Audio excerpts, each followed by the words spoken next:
Can you highlight the differences between the big gold belts that were used? I can, but not in a short 3-minute video, so this is going to be part 1. And also, in total, this is going to be a very, very abridged variation of the history of the big gold belt design. So, the original Crumline big gold belt debuted on February 14th, 1986 around the waist of the Nature Boy Ric Flair at Battle of the Belts 2. The championship was made by Crumline, where it gets its namesake, and was actually a belt buckle making company. The championship originally sat on a cordovan brown style strap.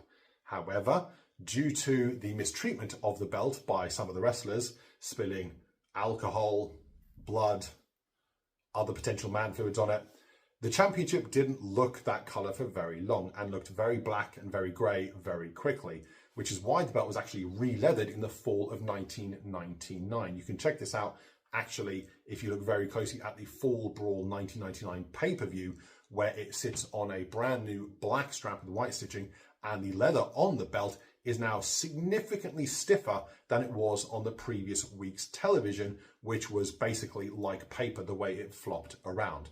Now, these same sets of plates that debuted in 1986 would continue to be used up until early 2001. These same set of plates were the ones that were spray painted NWO on multiple occasions.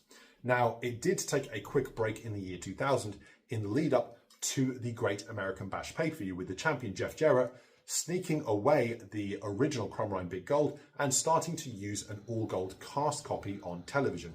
He would use this for a number of weeks before Bash at the Beach 2000, where we had the infamous Vince Russo, Jeff Jarrett, Hulk Hogan incident, leading to Hogan taking that all-gold cast copy and walking out the door and out of the company with that championship.